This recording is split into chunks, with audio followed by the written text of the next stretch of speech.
welcome everyone to the second edition of the InspirID Talkshow. I'm Hannah and this is Julie, and we are going to host this second edition. And today it's all about data, and we're at the company CleverFranke, and we have Wouter van Dijk with us today. So maybe you can introduce yourself. Yeah, thanks for coming over and inviting me to do this talk show with you. So my name is Wouter van Dijk. I am design director at CleverFranke, which means as much as I guide the design teams throughout all the projects that we do, and I talk to new clients and coach teams. So that's it. And welcome at our studio in Utrecht. You guys got a short tour, and everyone else at your invite to come by sometime.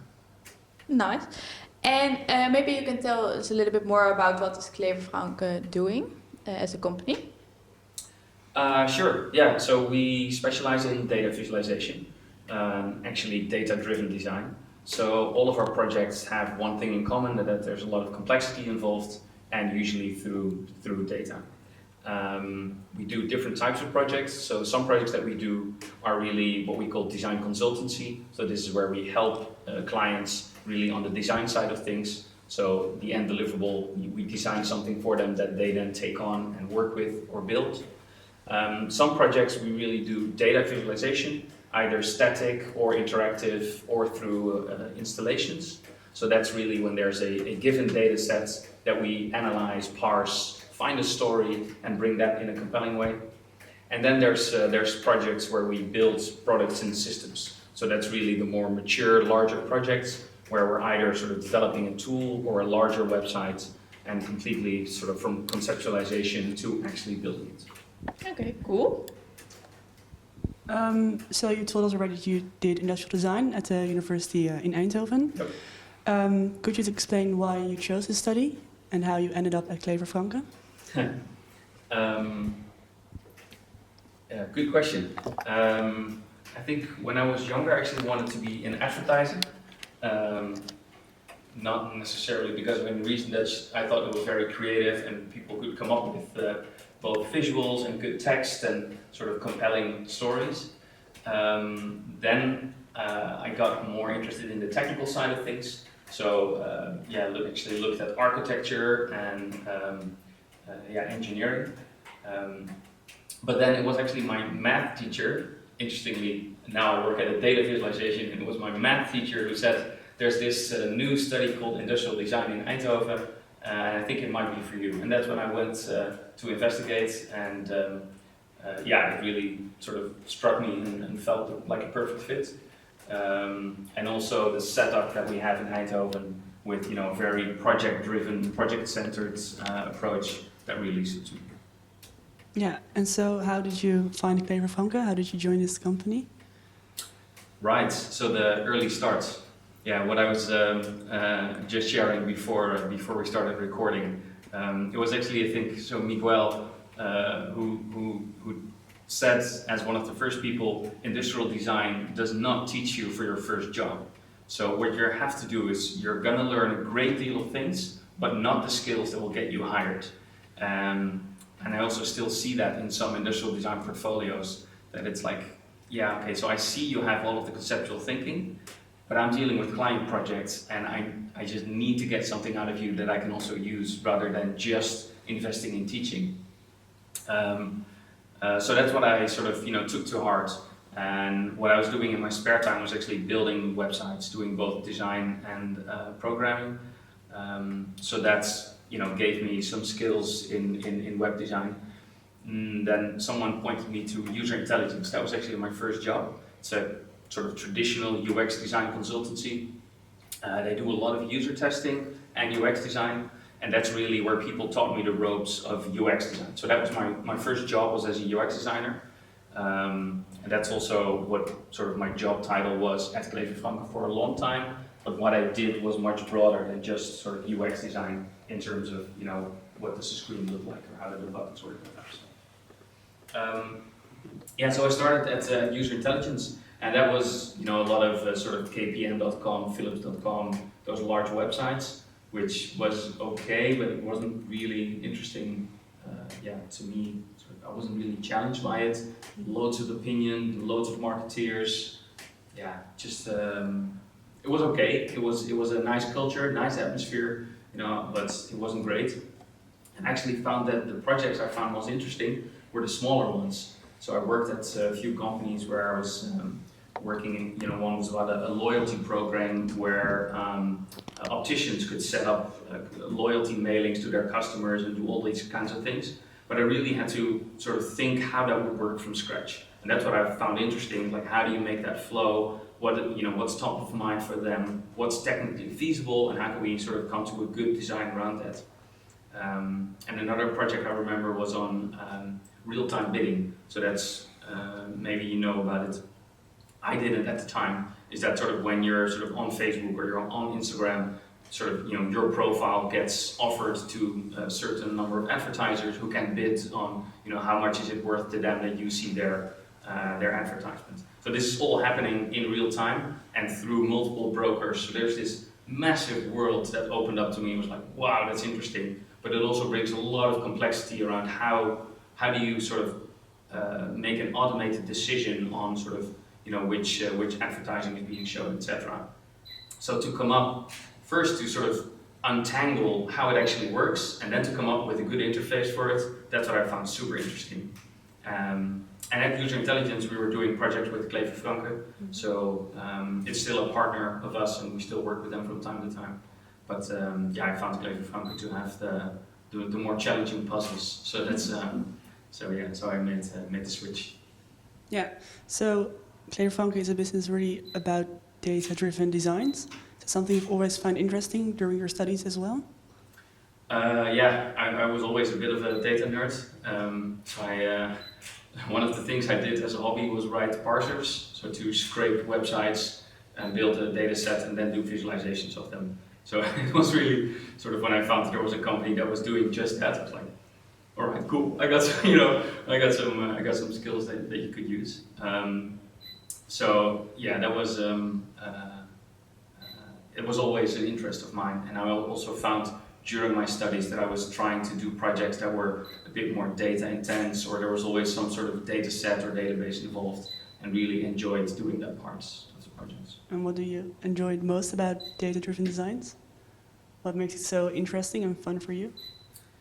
I think there's two things.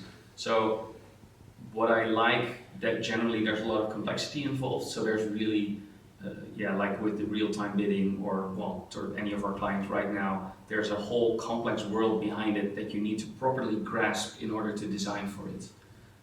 That's one of the things. So you really need to get into the details of every sort of the nitty-gritty and understand what you're doing, understand what the data is about, and then you can do something. So I think it's the sort of the untangling of the puzzle that I really enjoy. And next to that, I also just sort of enjoy building overview. So the fact that when you collect data and you create a data set, then you sort of, you've captured something, or at least you've captured part of something. That's also a feeling I enjoy. Good question. I hadn't thought of it. And you like it, that's what you say, but do you also feel it as valuable to be designer in this area? Valuable in what sense? Your role as in this complex world, maybe as a designer. What do you bring, or well, undoubtedly, data is playing a big role in society already right now, and I think it will start to play a bigger and bigger role. And what I see is that there's a lot of opportunity with data and how we can use data to our benefits, to uncover things about the world that we didn't know. But also there's danger, or there's ways in which you shouldn't use data, or where you should know the limitations of data. So I think it's very important to be conscious when you're designing with data. And I think that the world of data can use some good designers that sort of keep human values central in their design process. Okay. Shall I give an example? Yeah, nice. So this is something that I saw recently, where it was just on TV, so I wasn't even working. I was just watching TV, and I saw this thing about on primary schools. They have these tablets where children can do exercises to learn reading skills and just math skills. Very basic skills, or at least very measurable skills. So it's definitely math. You can quantify very well how good you're at it,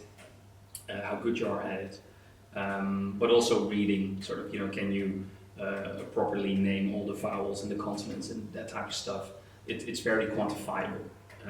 So what they have is these tablets, and the children can play, which gives a lot of data, and it's a great data set, and you can see progress over time, and you can see variation within a class, but also across the country because it's a national thing. So it's a lot of data, and it's very valuable to monitor progress, but in a way also and that's what the teachers are saying, it's also like, are we teaching the children the right way? So who needs more attention or not?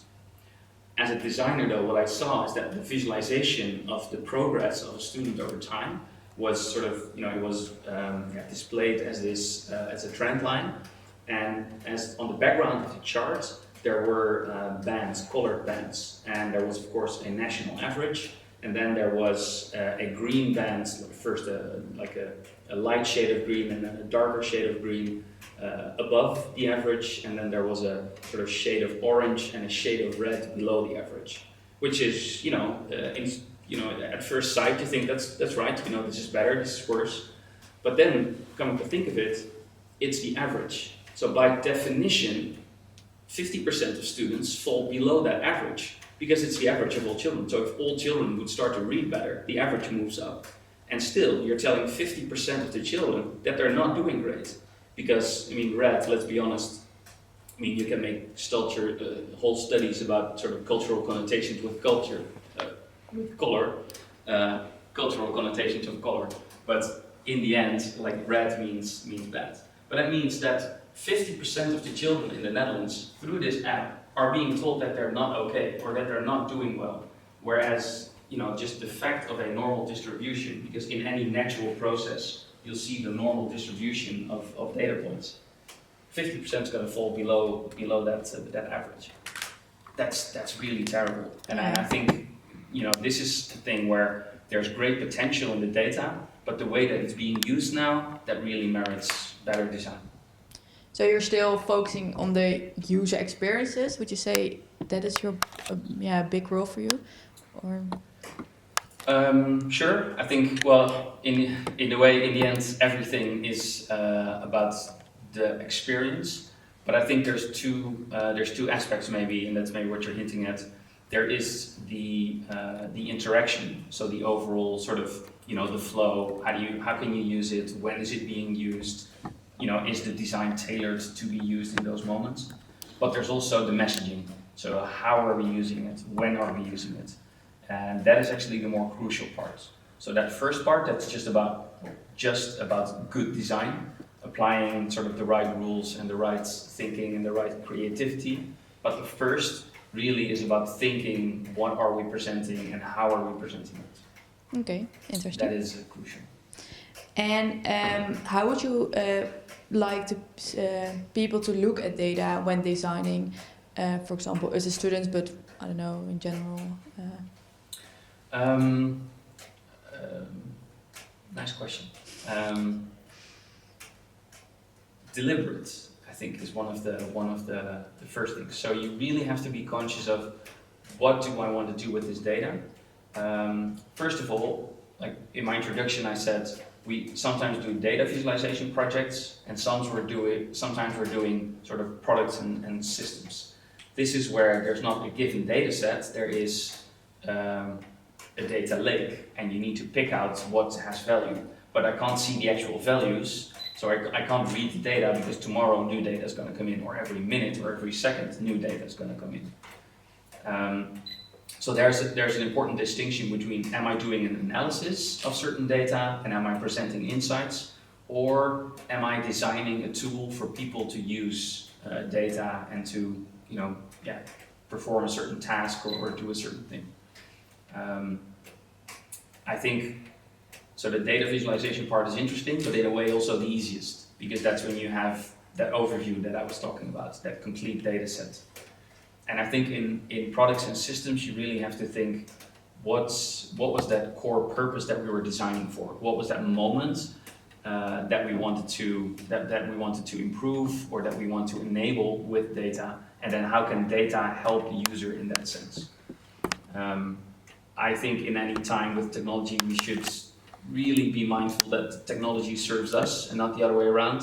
And the same is with data. So I sort of don't generally like KPI dashboards where there's targets where people need to just live up to the targets and have you made enough phone calls. That's not the type of work that we do. It's about how are we enabling people to use data to do their jobs, which can be a creative job or a caring job, or there's human values and a human process behind jobs that people have, and it's about the data that is serving them rather than the other way around. Okay.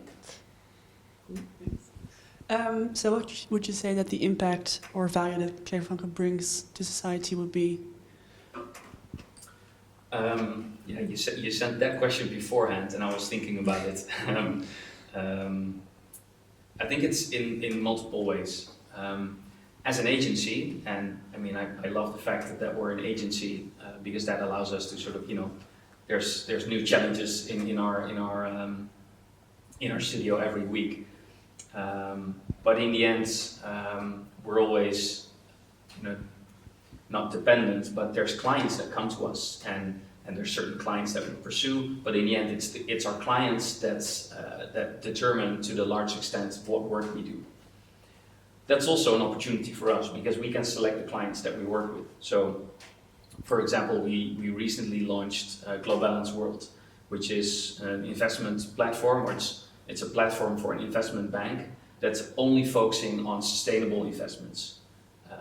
So they're a Swiss company, of course, because they're a bank. But so that they only they were at the forefront actually of the whole field. So they're the people who also started the Dow Jones Sustainability Index, and they really have their own methodology and their own way of looking at the footprint and the impacts of wealth. So they are sort of trying to change perspectives of how do we look at money, and not just sort of what is the carbon footprint, but also what is the multi-generational aspect, and really looking at what does my money do. Companies. So when clients like that approach us, and we also work with some NGOs. So deforestation. That's great, because then through contributing to their purposes, we are contributing to the same goals. Deforestation.com. And I think it goes for a wide variety of. So this is still in finance, but we've also worked with Satellites, for example, to do deforestation monitoring. So there, we help design their product proposition. On how do we help companies and NGOs to monitor deforestation and to take action. That's because they were actually so deforestation monitoring is something that anyone can do.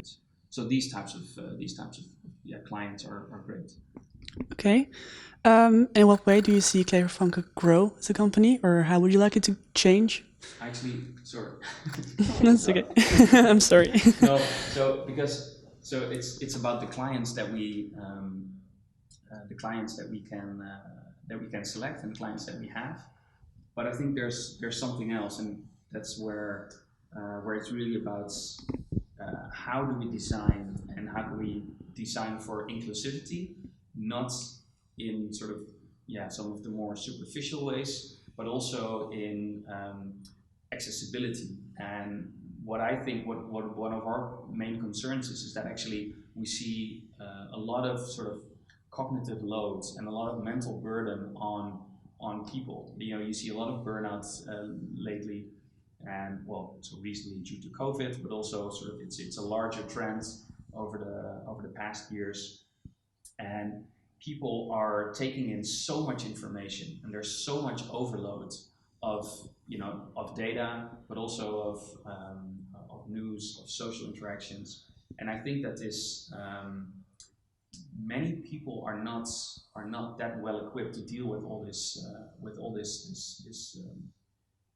this mental overload. And I think that that's something that we have to, as designers, make sure that we're not always just adding things. We're not adding notifications. We're not adding another app, not adding another service. But what are we taking away? How are we simplifying things, or how are we allowing people to be human and to live, to live our lives first, and then sort of try to make that as easy or enjoyable or as meaningful as possible.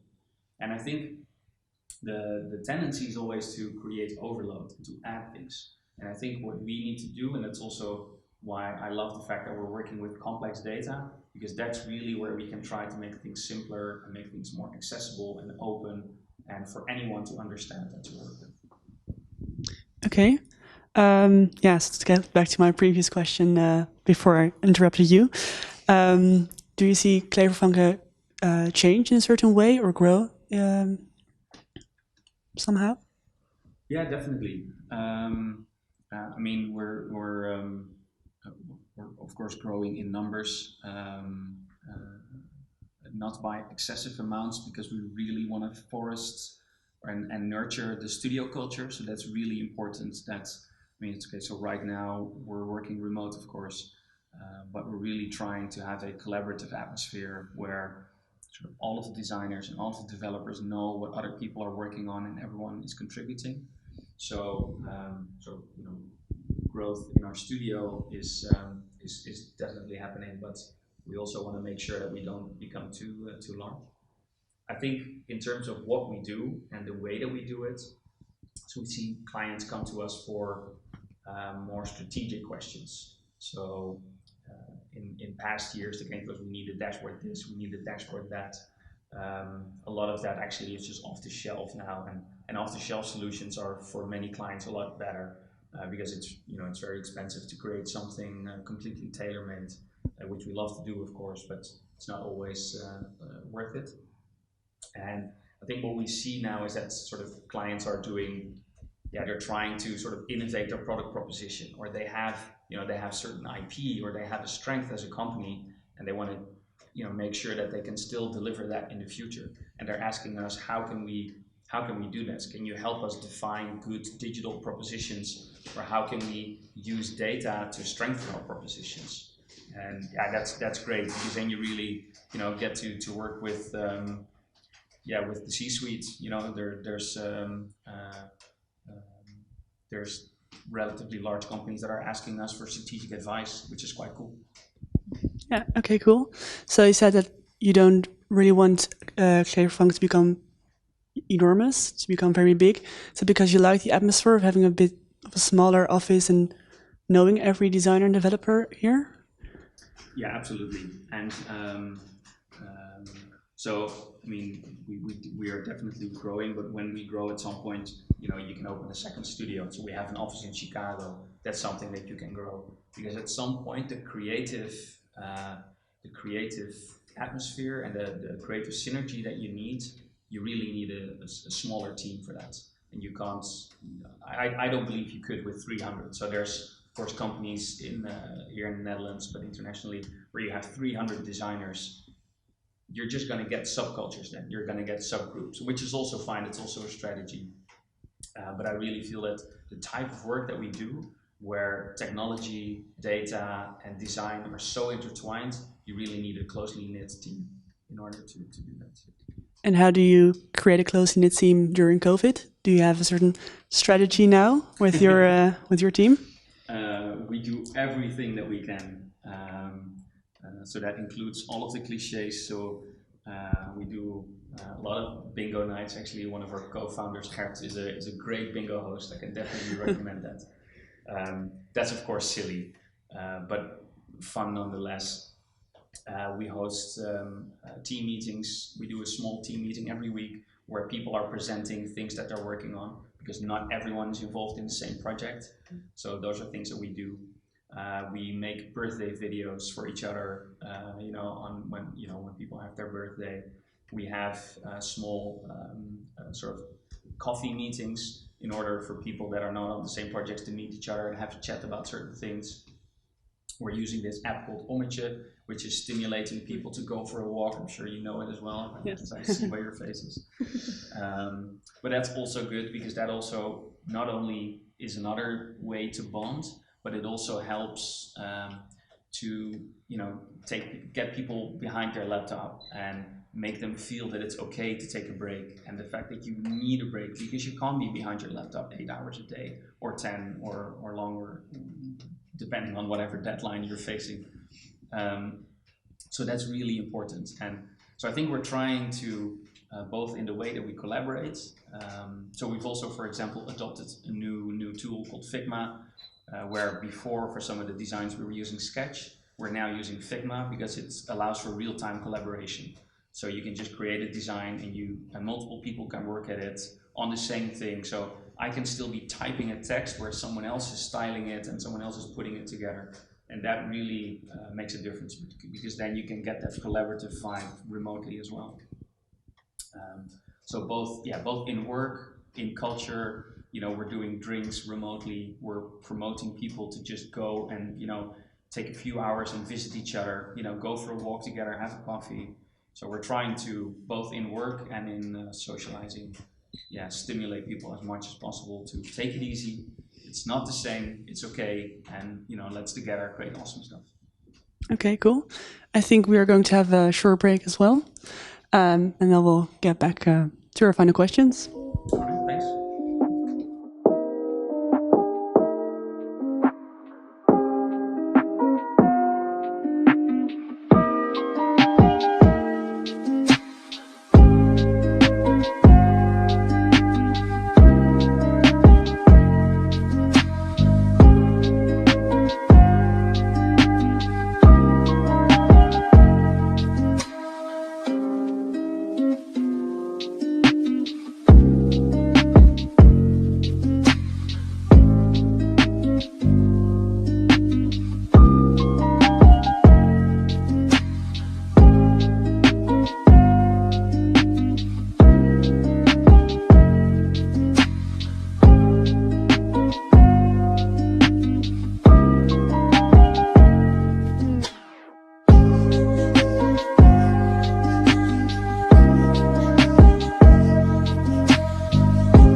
welcome back, everyone. Let's go further with some more questions for Wouter. Which project are you the most proud of, or did you find the most interesting to work on?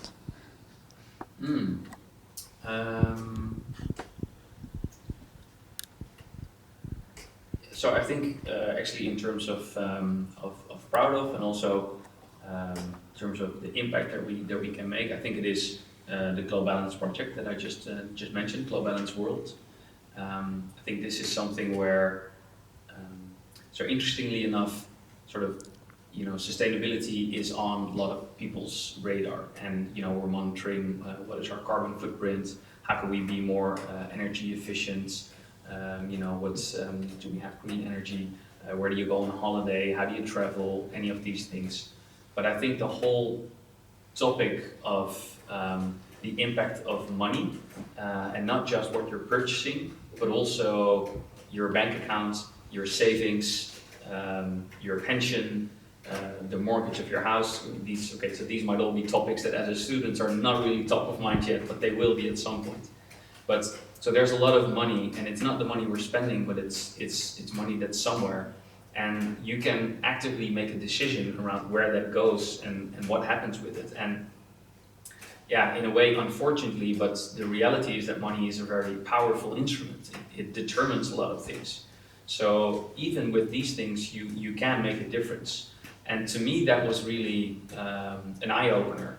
That's something so simple really has, also has an impact. And if you have a choice. Recently, in Dutch news, there was an article around the fact that one of the pension funds for doctors was investing in weapons, in was it in gambling, and I think marijuana or something. So it was really like, all right, this is a horrible cocktail for a doctor's pension fund to be engaged in. But those worlds were so separated. It's financial institutions with people driven by money and revenue and profits, and they were managing the money. And on the far end, there's on the far other end of the spectrum, there's the people whose money it actually is, but they are so disconnected from where it goes. And GloBalance tries to sort of bridge that gap and make visible to the people owning the money where does it go, where does it come from, what does it do, and what impact does it have on climate change, but also on sort of the local people or the local economies. And what did you design in that project? What was your role there? Well, so as CleverFranke, we in a way we designed the whole platform. So GloBalance has this. They already had their methodology for determining the footprint, and not just so they have a footprint which is based on 9 aspects. So there's sort of 9 metrics in 3 groups, and together they determine the footprint. And those 9 metrics are based again on a lot of data points underneath it. They were using a quite old style, but classic and interesting in a way, a tree map visualization in printed reports to show their clients the footprint, which was nice. It was already for most banks just use Excel statements and small line charts. Just sort of anything you see on Yahoo Finance is their standard. So already they were a bit ahead, but they knew they needed to do better in order to sort of get more attention and become more known as a bank and their methodology as well. So they approached us and said, how can we take this thing that we have into the 21st century, and how can we make it modern and more engaging and more compelling? They also wanted to relate it to a different type of audience, so not to a financial audience, but they see that their clients are also people, because that's small detail. You can start to invest with GloBalance if you have 500,000 or more, and 500,000 are their small clients, and then sort of that's up to 2 million, and it sort of goes higher above that, which was sort of first of all in terms of designing for users that you are not yourself. I myself do not own 500,000 euros. Don't think I ever will. but there's, they have a whole client base full of super rich people. And you can of course say, well, we should make this available for anyone. I also believe that. There's also banks like Triodos and ASN that are doing these types of things. But they're saying these wealthy individuals, or high net worth individuals as they call them, they have a lot of impact. If you just have one person that decides to invest in a better way, what if Jeff Bezos would make that decision to invest with them? That would have a massive impact. So they are targeting these people. And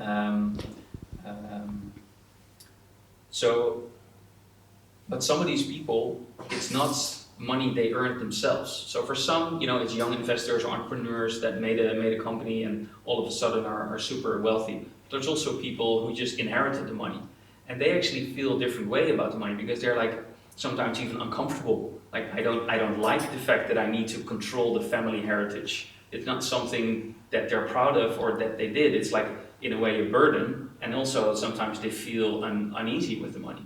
So to them, it's extra important that they see that their money is being used in a good way, or that it's at least sort of, it's contributing to the future of the planet rather than, the destruction of it.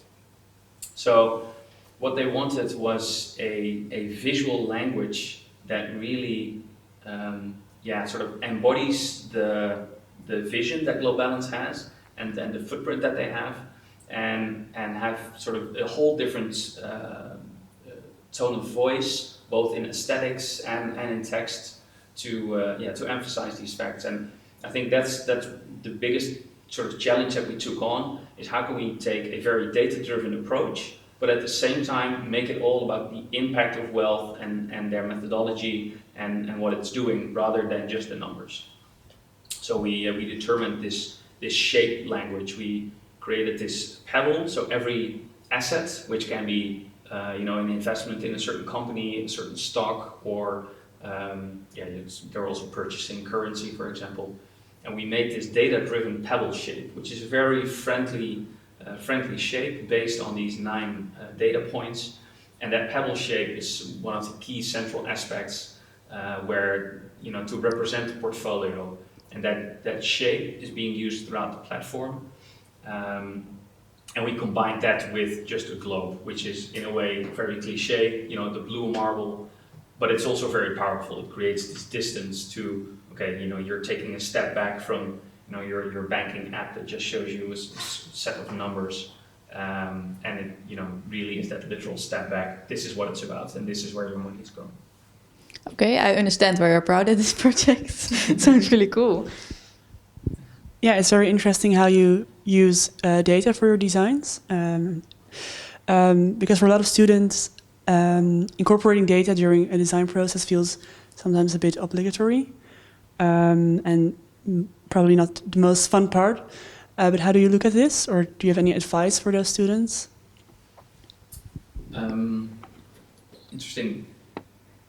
Interesting question. I think there's two aspects that come to mind. So first of all, there's data as a as a material, as a tool almost. No, so there's data as a material.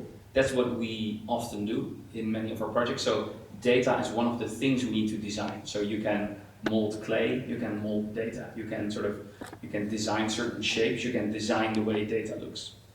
So in our project, data is one of the things that need to be designed, and sometimes the shape of the data informs the design. So depending, so there's 9 pillars to this methodology. So there's 9 potential points, if there's no data missing, etc., etc. So that's really when we're designing with the data. That's just the thing that we're molding. Of course, we also use data to to influence our designs and to measure. So, when you're talking about digital design, the thing you're always thinking about is the A/B testing. Booking.com is the horribly over A/B tested, data-driven design approach. If you take all the design vision out of a website or of a digital platform and you make it just data-driven, that's when you get Booking.com.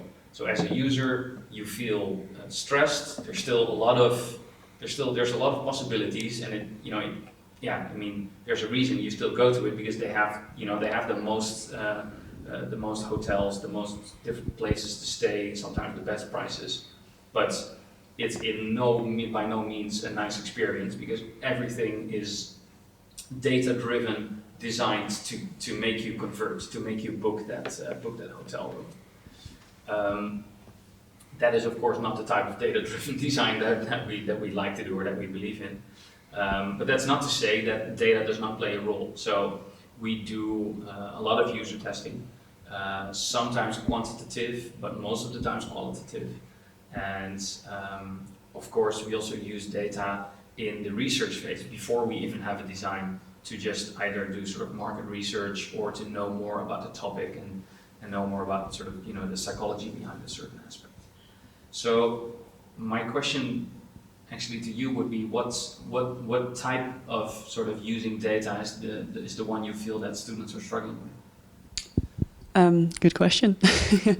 I think the thing is that we are always assessed on certain expertise areas, which one of them is using data and computing data. And I think there's not really a fun way to do that for us now. At least I'm not familiar with it. So that's why we asked this question to sort of find out how we can make it more fun to work with data, because for us it's very often just working with numbers and data sets, and maybe there are more creative ways to add something. Yeah, sure. Because maybe it's also because we get one course where we need to analyze data and use Python, or what do we use? And just really going through a lot of numbers and data sets. But it's really not a course that you can implement straight away to your project. And we don't learn a lot of different ways of using the data. So it's, personally, it really stays to that course, the data, and then I think, okay, that course I need to use that knowledge, but I didn't like the course, so that was not really. That is quite clear. Yeah. Yes. So, yeah. Okay, I think even sort of just if you so what did you use? Python, right? Right. Yeah. Being able to use Python already is valuable because so we do surveys sometimes, and we get 400 respondents on a certain thing. So you're not going to go through that by hand, and Excel is also going to. It's not going to crash, but it's probably going to have a mistake somewhere, and it's not going to work. So being able to use either Python or R is, I wouldn't say crucial, but it's really valuable, because when we're doing research or when we're getting a static data set or a sample data set, that's just things you need to be able to work with and to deal with. And I mean, when you're doing quantitative research, I think that will definitely have, in any project you can apply that, and you can send out questionnaires relatively easily, and they can be open or semi-structured. I mean, there's quite interesting ways that you can use. It's not just about sort of fill in this small survey and blah blah blah. There's different ways you can use it. So I think in the end, one of the challenges there is to really analyze it and think how are the results actually different than what you thought, because usually they are, and they're usually not what you thought what it is. Also, like, what can you do with it? So how can you now apply it? So I think that's one thing. So sort of being able to use quantitative data and to use quantitative research in order to inform your designs. Those are sort of the key skills that you sometimes need in order to get your first job. So they are important. I think when it comes to then working with the data or designing with data, the default visualizations that you think of course, you're going to get a series of bar charts and a series of line charts. But when it's about visualization, there's completely different ways that you can visualize any given data set. And that has to do a lot with the purpose of your visualization. So are you looking to inspire? Or are you looking to inform people? Or what are the things that you want to compare or show? And so we have this framework, for example, from a colleague of ours, Andy Kirk, or sort of a researcher in data visualization. And he talks about the different tone of a visualization. many data visualizations that you'll see are made for reading data. So you want to get the precise value, the exact thing that you need to get out of it. Like, is it 84 or 85? Which one is bigger or smaller?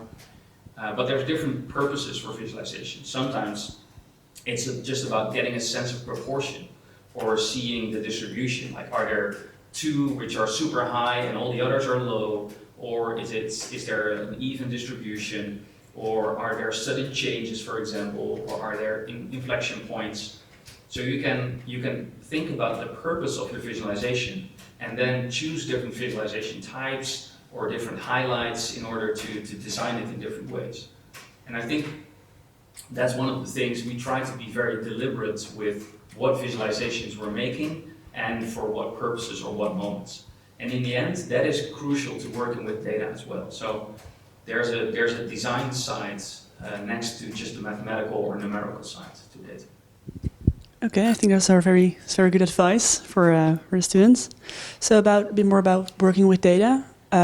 What are the biggest risks in your opinion when collecting and using data? Well, data has a lot of bias usually in the way that it is collected, in what is included, so not just the way that it's collected, but also what is included, what isn't. This also, when we did a project on transparent AI, and we wanted to show or make an example out of how can you make a transparent AI, and what would that look like, how does it work? We actually came to the conclusion that the most important thing for people to understand, rather than how the AI actually works, because in the end you've got all sorts of configurations of node link systems, but yeah, in a way they're very similar, but they're also very difficult to relate to. And the most important thing to understand is that an AI is being trained by data, and a lot of the risks or the issues of working with AI come from the training data sets that are being used to train the AI. And there's bias in those data sets, and that's actually crucial. And how representative is the training data set, and how represented are you within the data set? Those are the things that we actually came out as sort of focal points for us when working with data, and when companies are using data in order to give you a certain advice or to provide the service to you. They should actually be a lot more transparent about the training data, more than the way that the AI itself works. Okay, do you think that these risks will grow in the future? And why? Well, what do you think? I think it would, yeah, because we're collecting so much data with our smartphones and all the electronic devices in around our houses. So I think it will grow, yeah. But I was wondering about your perspective. No, I totally agree. We'll see. You already see a lot of focus on data collection and trying to offer new services or to provide new insights or smarter homes based on data. And I think a lot of the data that we're using is incomplete, and that by itself makes it difficult to draw conclusions from. So sometimes there's this sort of force on, like, how can we use data to make the city smarter or to make your home smarter, and how can we provide better training advice? But if Strava wants to provide me with the best training advice, that means that I need to sort of put all of my exercise on Strava. So if I go running, I actually enjoy it most when I go running without my phone. So I don't have music, I don't have this thing on me, I'm actually free and I'm running, but it's not on Strava then. So if they would provide me with running advice, they don't know about all of my exercise routines, because half of the time I'm not wearing my phone, or I'm not carrying my phone around. I think one of the big risks is there's too much confidence in the data, in the fact that sort of the data is complete and correct, whereas there's myriads of examples where data is not complete or not correct. And also the fact, and that's maybe even more important, that there's a lot of things that we can't measure. In the example I gave earlier about the tablet app on primary schools, which is about math and reading, that's great, you can measure that. but how well can someone manage themselves socially? Are they able to make new friends? Can they manage themselves on the playground? What if something nasty happens? Can they deal with that, or don't they process it in a nice way? Or sort of can they, are they happy and satisfied with themselves? You can't measure that. Whereas I think in our future, those are things that are going to be crucial. And that is a small example, but I think at the highest level, or not the highest level, but at the national level, for example, anytime a new government is reinstated, the conversation is always about the gross domestic product. So how will the economy grow or shrink in the coming years? And that is the one key metric in a way that a lot of governments judge themselves by. But there's also this initiative called the Monitor Brede Welvaart, which is about all of the aspects that determine wealth, that make up well-being, actually, not wealth, but well-being.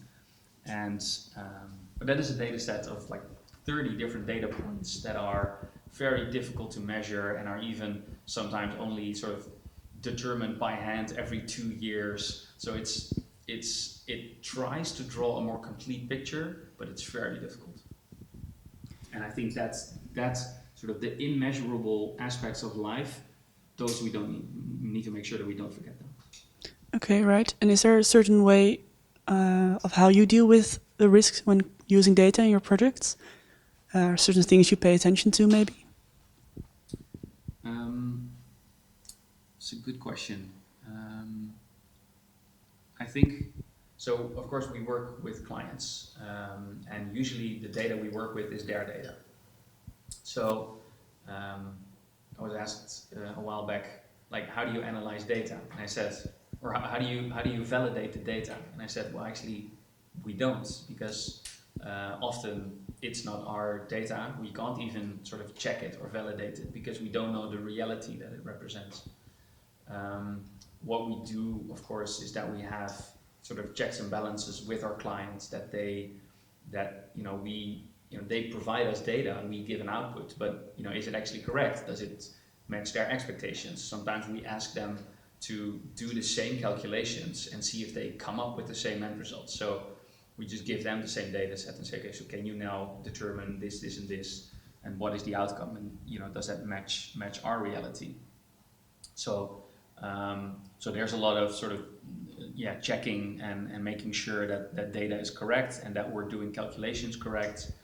And I think the other thing is that although we're sort of we do data-driven design, our design process is very much still a user and business-centered design process. So when we are designing, especially these products and services, we use empathy tools to find out what is the context of use, who are our users, what are they trying to achieve, and we have this workshop method called Moments That Matter, where we're trying to find the most important moments in their jobs, in their day, in their week, in their month, in their year, and trying to find out what are they doing, and what are key decision moments, and then how could data help them or service them.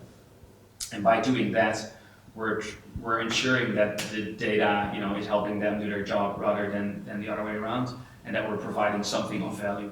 So I think the focus on the user within the process is one other way next to the validation. Okay, and you said that most of the time the data is provided by the client.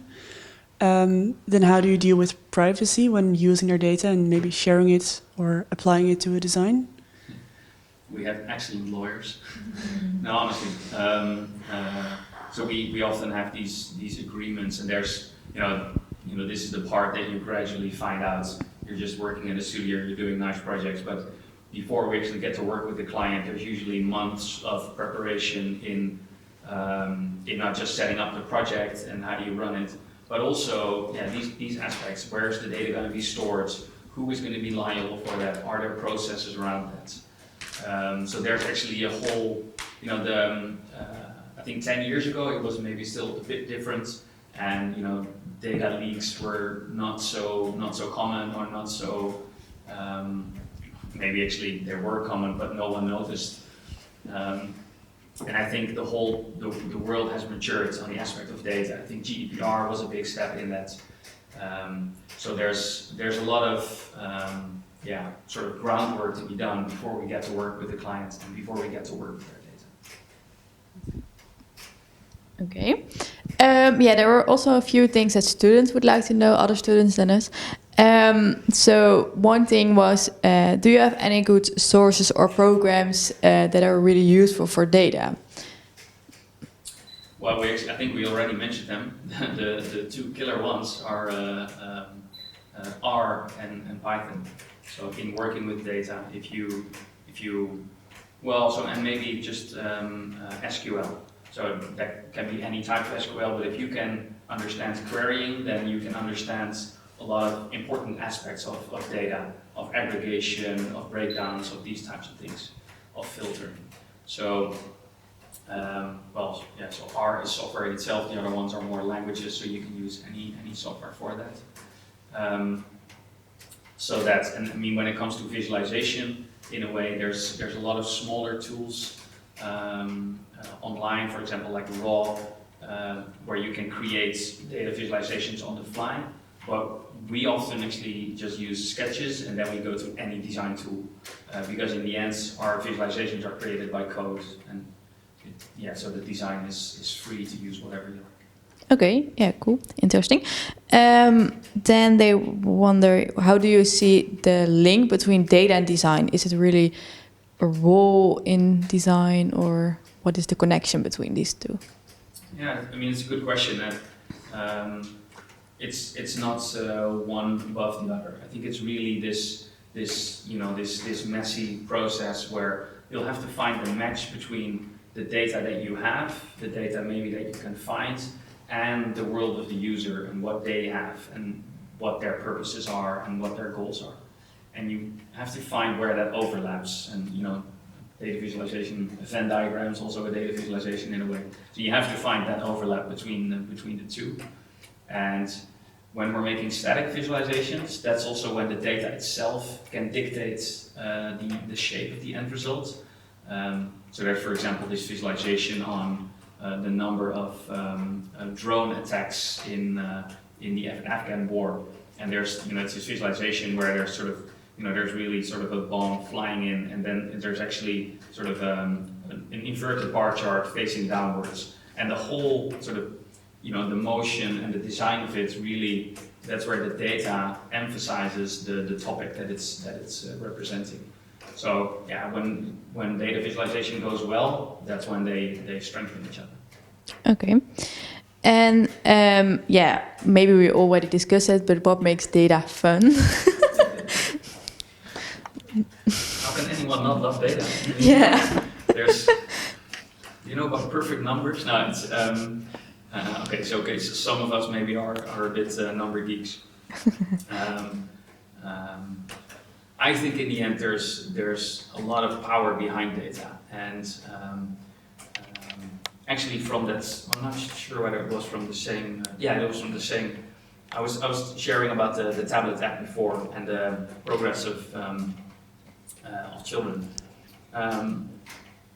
Only through analysis of data, researchers were able to find out that people from lower socioeconomic standards got sort of lower educational advice than what the tests were telling them. This is a massive bias in our educational system, which is impacting the future of many children. And only through data you can find out that this is the case, and then we can be conscious of it and we can tell teachers like, hey, really take the test scores into account, because on one hand you're the aspect and you can see the full child, but at the same time, you should look at the cognitive abilities of this child, and it might be able to do more than you think of, just because the parents haven't been so supportive or they've been having different challenges. And I think there's a lot of data that just allows us to see things that we otherwise couldn't see, and that's incredibly valuable. Okay, so you would say like the opportunities and more the impact of data is fun, and then you have to work on it of course, to get that impact. That's maybe a good ending of this talk show. Yes, so we would like to thank you for today. It was very interesting to talk to you. Is there something you want to say to wrap it up for a final life lesson for the students? My mic dropped. No.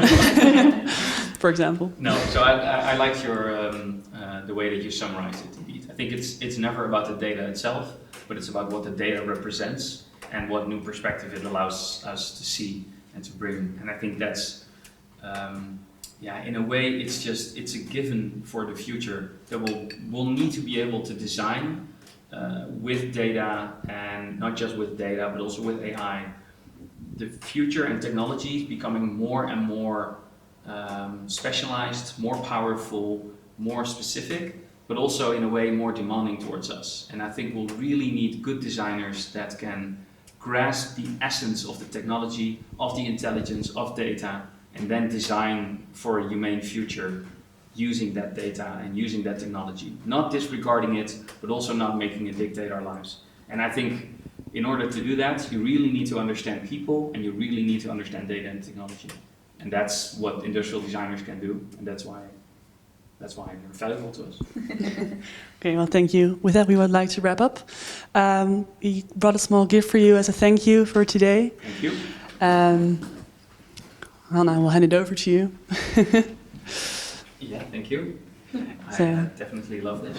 I'll have to look at the data of this wine and what Yeah. the palette is. And, I understand. but thanks. I definitely Yeah, enjoyed thank you it. too. For the students, I hope you enjoyed this talk show. You find it interesting and inspiring, of course. And keep an eye on our Instagram page for any upcoming talk shows. Have a nice evening.